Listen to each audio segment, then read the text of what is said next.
አኬ ወይ ምንድነው አንተ ደግሞ ለቀን ፒስ አንድ ቀን ጠላት የምትሆንብኝ?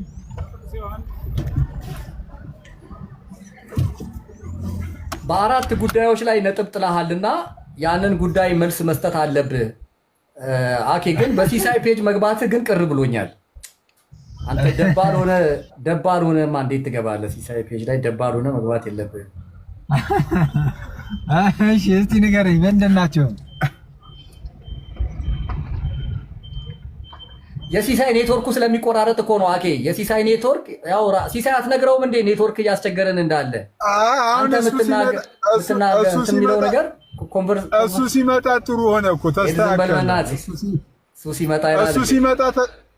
እሱ ሲመጣ ተስተካከለ እኮ ነግሬህ ነበር እኮ።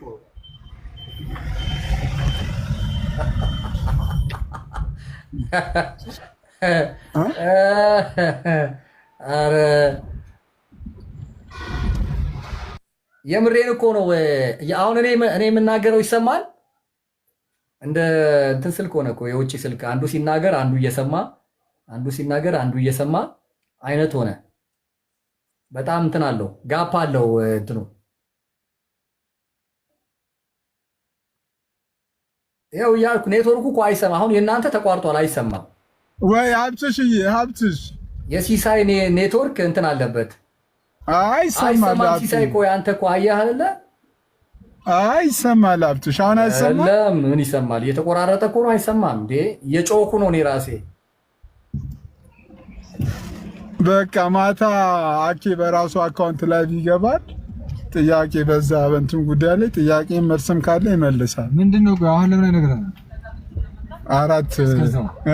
ከአራቱ ሁለቱን ይንገረን እንጂ ምንድነው? ከአራቱ ቢያንስ ሁለት እየተቆራረጠም ከአራቱ ቢያንስ ሁለቱ አኬ። እሺ አኬ፣ አንደኛው በቀደም ልደተ አመጽ ሲቀሰቅስ በፍኖተ ጽድቅ ላይ አንተ ተባባሪ ሆነሃል።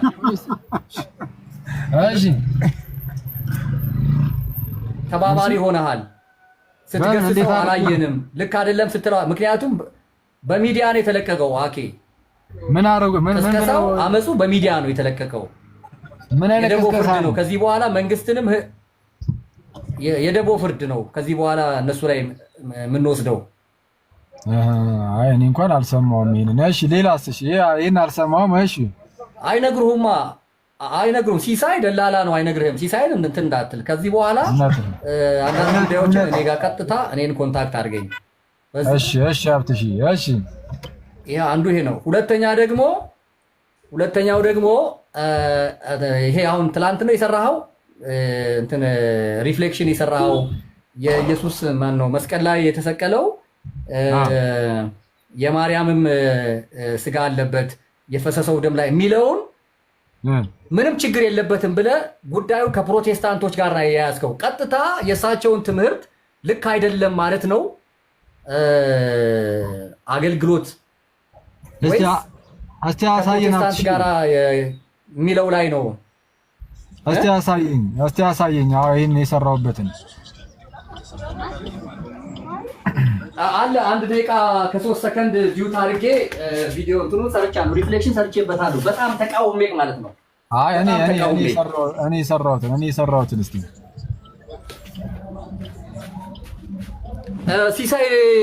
ሲሳይ አንድ ሌላ እንትን የለም። የኔ ፒሲ እንትኑ ኔትወርክ ስለሚያስቸግር ከአንደኛው ሞባይል ላይቭ እየተጠቀምኩበት ነው ሞባይሉን።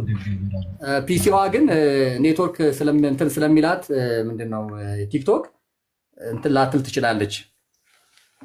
ግን አንድ ሰው ቢከፍት ጥሩ ነው እና እዛው ብታዩት 1 ደቂቃ ከ3 ሰከንድ ነው እንትን ያደረኩት እኔ። ኦኬ ስለዛ ቀጥታ ያለውን በእኔ ገብቼ ላሳያ ጉዳይ ላይ ለራስህ ሙሉን አሳየ። ሙሉን ያልተቆረጠ ሙሉን ምን ላይ ያልተቆረጠው ሙሉን የሱን ይሆንና ትልቁ ላይ አድርገኝ። እኔ ወይ ደግሞ ተው ድምፁን ብቻ አላሰማ ተው።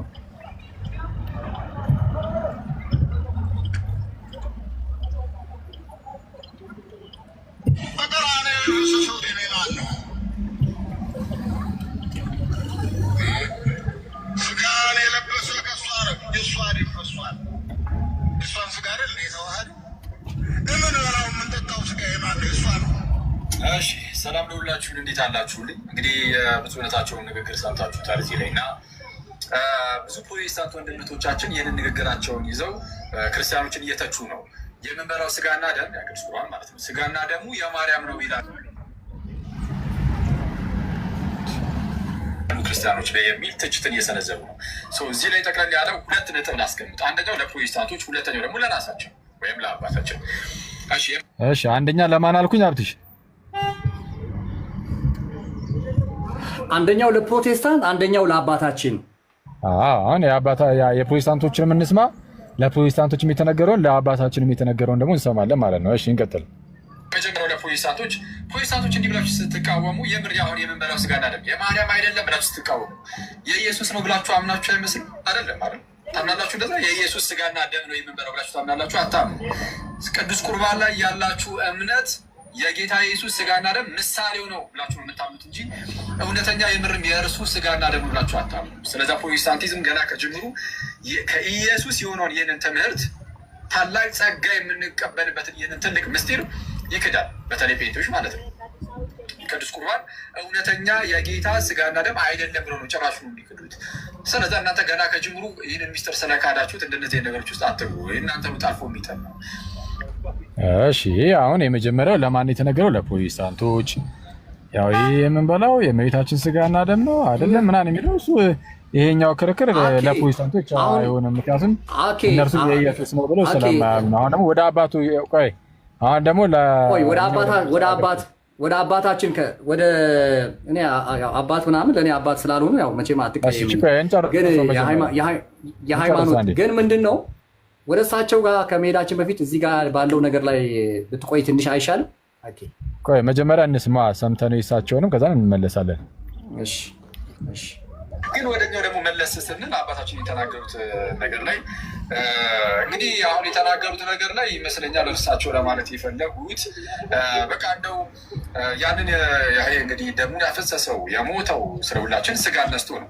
የነሳው ስጋ ደግሞ ከላይ ይዞ ዝም ብሎ ስጋውን ከላይ ይዞት የመጣ የሚሉ ሰዎች ነበሩ። ጥንት ላይ እንደዚህ መናፍቃን ነበሩ እነ ቫለንቲኑስ እና ከላይ ይዞት የመጣ አይደለም። በቃ የነሳው ስጋ ከእመቤታችን የሚለውን ለማሳየት ይመስለኛል ይህን ቃል የተጠቀሙት። ያም ሆነ ግን ትክክል አይመስለኝ ቃሉ ትክክል አይመስለኝ። የምንቀበለው ያ ስጋና ደም የማርያም ተብሎ አይገለጽም።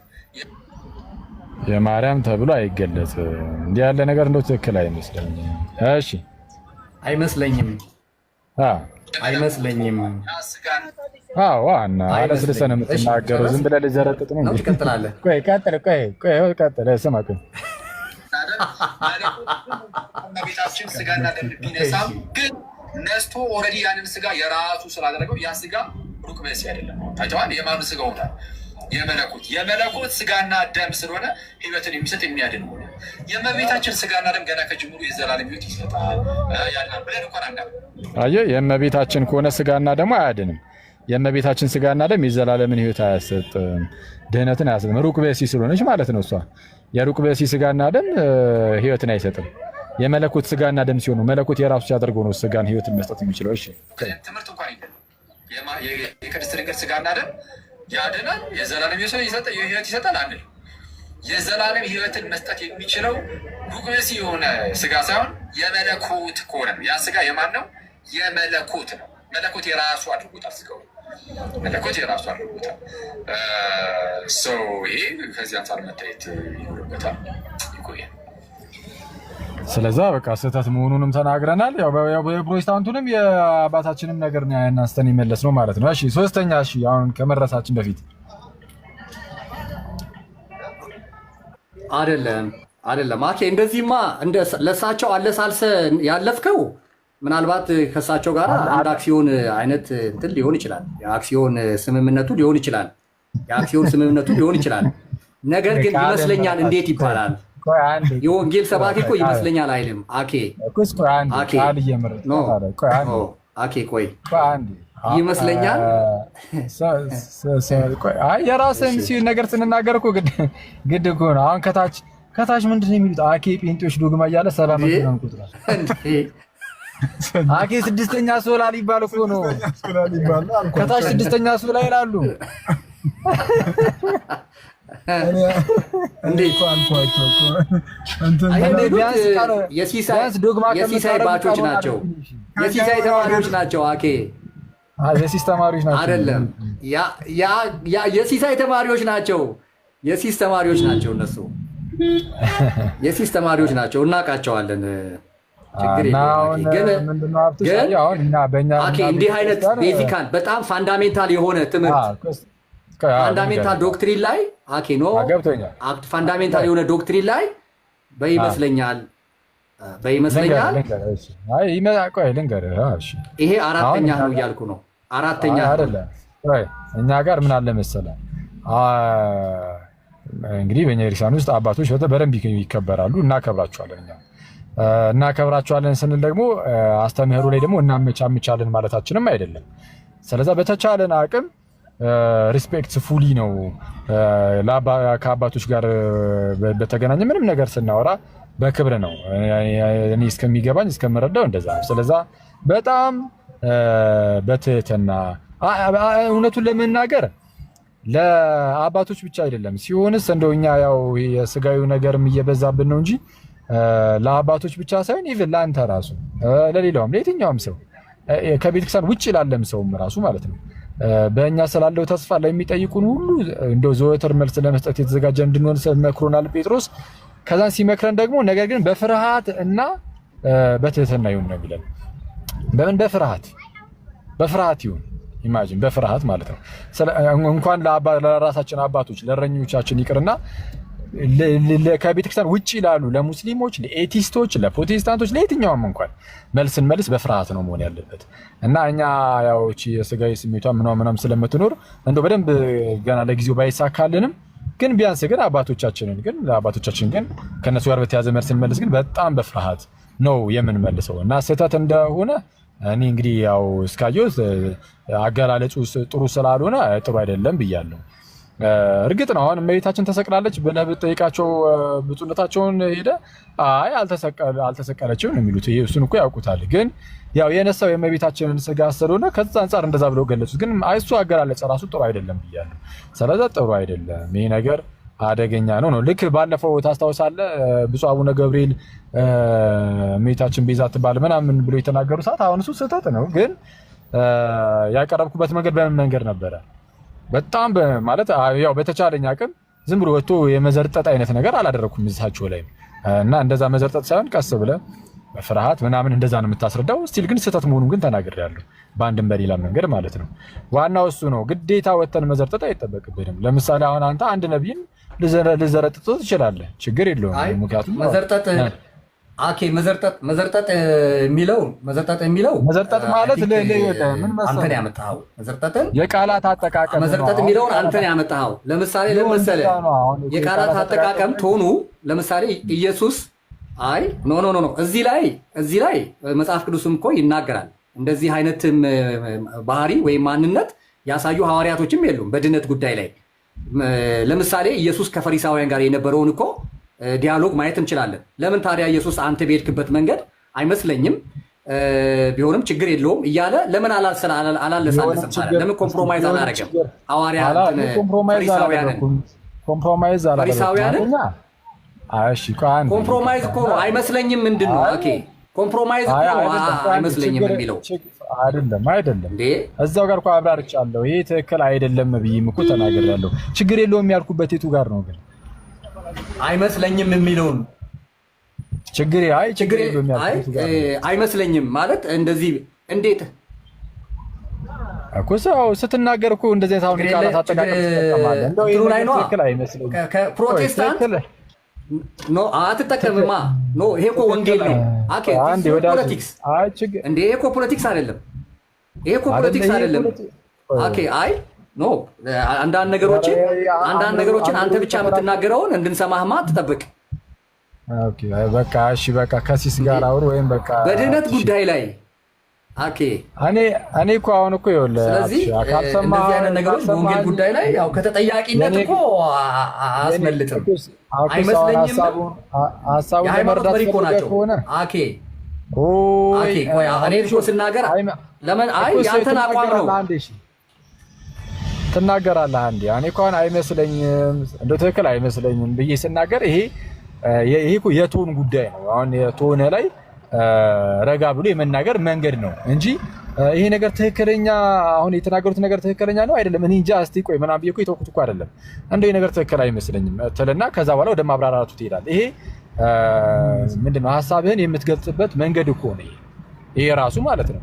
እንዴ የገለጽኩበት መንገድ ግን በቃ ለስለስ አድርጌ ነው እና እንደዛ ነው የምገልጸው ማለት እሳቸው እንደዚህ አይነት አስተምህሮ አሁን የወደቁበት አይነት ስህተት አለ አይደለ? እንደዚህ አይነት ስህተት ውስጥ እኮ ኦፊሻሊ እምነታቸው እንደዛ ሆኖ እኮ የሉበትም። እርግጠኛ ሆኜ ይሄንን መናገር እችላለሁ። ግን የገለጹበት መንገድ ኤክስፕሬሽናቸው እኮ ነው ትልቅ ችግር የሚያመጣው።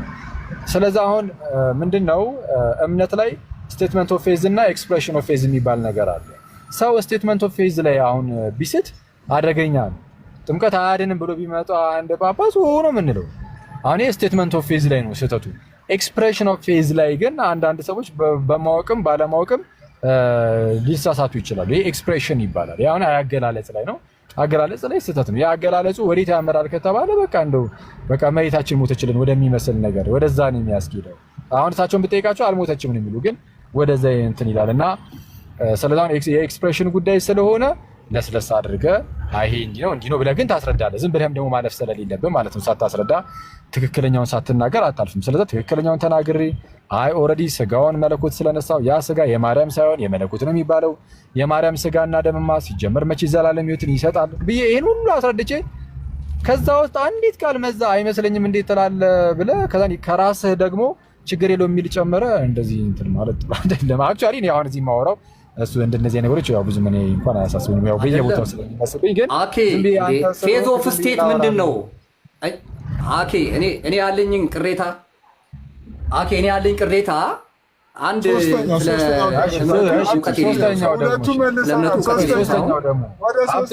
የሌለው ሰው እንደ ሲሳይ ዝም በል አንተ። ፌዝ ኦፍ ስቴትን አመቻችተህ በማለፍ ይሄ የክርስትና አስተምሮ አይደለም፣ ይወገዛል። እንደውም እሳቸው ኮንደምድ መደረግ ነበረባቸው። ዋይናት ለምን ትወጣላችሁ? ኮንደም መወገዝ ነበረባቸው። ፌዝ ኦፍ ስቴት ነው ይሄ የእምነት አንቀጽ ነው እንጂ ይሄ አመቻ አይደለም። ሲሳይን ተውት። ግን ምንድነው እዚህ ውስጥ ያላችሁ ሰዎች እኚህ ጳጳስ የሳቱት እምነታቸውን ነው የሳቱት እንጂ ስብከት አይደለም የተሳሳቱት፣ እምነታቸውን ነው የተሳሳቱት። ስለዚህ እምነታቸውን ለተሳሳቱ ሰዎች ውግዘት ነው መምጣት ያለበት እንጂ ኢትስ ኦኬ በሚል ምንም ችግር የለውም የእምነት ስህተት ፌዝ ኦፍ ስቴት አይመስለኝም የሚለው ነገር። ስለዚህ እየነገርናችሁ ያለው ምንድነው እኚህ ሰውዬ ያንጸባረቁት የቤተ ክርስቲያናቸውን የእምነት አቋም ነው። እሺ